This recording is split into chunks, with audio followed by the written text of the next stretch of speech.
Hello guys, আশা করি সবাই ভালো আছে। মায়াজাল অদ্ভুত 10 দিস অ্যামাজিং ভিডিও। এসব ভিডিও কিন্তু দেখতে ভালো লাগে এবং তাদের চ্যানেলে কিন্তু মিলিয়ন মিলিয়ন ভিউজ। এটা কিভাবে সম্ভব? এরা ভিডিওগুলো কিভাবে বানায়? আমরা কি পারবো না? আমরা যদি ভিডিওগুলো বানাই এবং তাহলে কি আমাদের চ্যানেলে কোনো কপিরাইট ক্লেম আসবে না? এরা কিভাবে এগুলো ভিডিওগুলো বানায় এবং কি জন্য এগুলো এদের চ্যানেলে ভিডিওগুলো কপিরাইট আসে না? তো চলুন জেনে নেব কিভাবে আজকে এগুলো ওরা ভিডিও খুবই নিখুঁতভাবে বানিয়ে থাকে যাতে কোনো একচুট কপিরাইট ক্লেম এবং স্ট্রাইক আসে না। তো আজকের ভিডিও তো বন্ধুরা, মায়াজাল অদ্ভুত চ্যানেল আমরা কিন্তু সবাই দেখে থাকি। এরা কিন্তু অনেক অদ্ভুত অদ্ভুত ভিডিও করে থাকে যেটা কিন্তু আমাদের দেখতে অনেক ভালো লাগে। বন্ধুরা, একটা কথা জেনে রাখা ভালো যে এসব ভিডিও করতে কিন্তু অনেক মাথার ব্রেন খাটিয়ে কাজ করতে হয়, কারণ একটু এদিক এদিক হলে আপনার ভিডিওর কপিরাইট স্ট্রাইক আসতে পারে।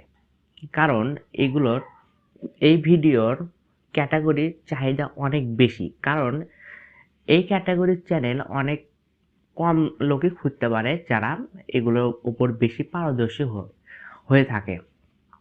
কারণ এগুলোর বেশিরভাগ মানুষই খুলেছিল, কারণ তারা পারে না এসব ভিডিওগুলো ভালো করে এডিট করে চ্যানেলে আপলোড করতে।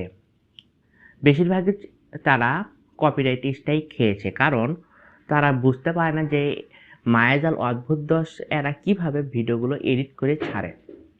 তো আমি আজকে সেগুলো আপনাদের প্রফেশনালভাবে বুঝিয়ে দেব। তো বন্ধুরা, আমরা কিন্তু কেউ যে ইউটিউবের যে পলিসিগুলো আছে এগুলো কিন্তু কেউ সঠিকভাবে পড়ে না, সেই জন্য কিন্তু অনেকেই ইউটিউবে ভালো মতো কাজ করতে পারে না। এরই একটা পলিসি যে ফেয়ার ইউজ পলিসি। এই পলিসিতে বলা হয়েছে যে আপনি আপনার ভিডিওতে অন্য ইউটিউবারদের ভিডিও মাত্র 7-8 সেকেন্ডের জন্য ব্যবহার করতে পারবেন অন্য ইউটিউবারদের অনুমতি ছাড়া। তো এই ফেয়ার ইউজ পলিসিতে বলা হয়েছে যে আপনি যদি আপনার দিক থেকে ঠিক থাকেন, এই ফেয়ার ইউজ পলিসি আপনি যদি মেনে কাজ করেন, তাহলে কিন্তু আপনার ভিডিওতে কোনো কপিরাইট স্ট্রাইক আসবে না। আসবেও যদি আপনার কোনো ইউটিউবার আপনি ভিডিও নিয়ে কাজ করেন, সেই ইউটিউবার যদি আপনার ভিডিওতে স্ট্রাইক ফেলে, তখন যদি আপনি 7-8 সেকেন্ডের ভিডিও এবং আপনার দিক থেকে যদি ফেয়ার ইউজ পলিসি যদি মেনে চলেন, তাহলে কিন্তু আপনি ইউটিউবের কাছে ইমেল করে এই স্ট্রাইকটা কিন্তু তুলে নিতে পারবেন। এছাড়াও কিন্তু আমরা জানি যে মায়াজাল এবং এরা কিন্তু একটা স্টোরি বানায়। মায়াজালটা কীভাবে ভিডিও করে সেটা আমি একটু বুঝে দিই। এরা কিন্তু একটা স্টোরি লেখার পর কিন্তু ওরা ভয়েস ওভার দিয়ে ওরা কিন্তু কোনো মুভি টুভি ডাউনলোড করে না, ওরা কিন্তু হাজার হাজার ফুটেজ জড়ো করে সে একটা ভিডিওতে লিখে দেয়। এখন তারা ফুটেজগুলো কী পায়? বিখ্যাত পিক্সেল ল্যাবস আছে, পিক্সেল ল্যাবস ভিডিও, এরা কিন্তু অনেক জনপ্রিয় একটা ওয়েবসাইট। এগুলো থেকে কিন্তু অনেক ফুটেজ অনেক অনেক অনেক ফুটেজ কিন্তু এখানে পাওয়া যায়। এগুলো কিন্তু অনেক ফ্রি ভিডিও পাবেন এবং ইমেজও পাবেন। এগুলো কিন্তু একদম ফ্রি, কোনো কপিরাইট ক্লেম আসবে না। তো এখান থেকে আপনি এগুলো ডাউনলোড করে নেবেন।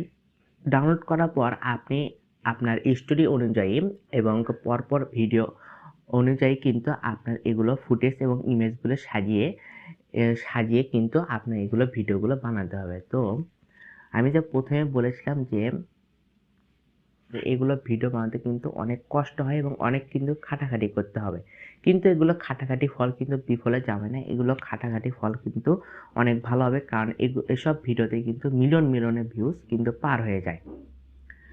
তো আপনি যদি আপনার দিক থেকে ফেয়ার ইউজ পলিসি মেনে যদি আপনি কাজ করতে থাকেন, তাহলে আপনার যদি কপিরাইট স্ট্রাইক চলেও আসে, তাহলে কিন্তু আপনি সেগুলো তুলে নিতে পারবেন।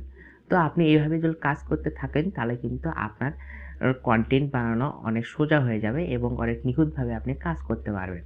তো আজকের ভিডিও এ পর্যন্তই। ভিডিওটি ভালো লাগলে অবশ্যই একটা লাইক করবেন।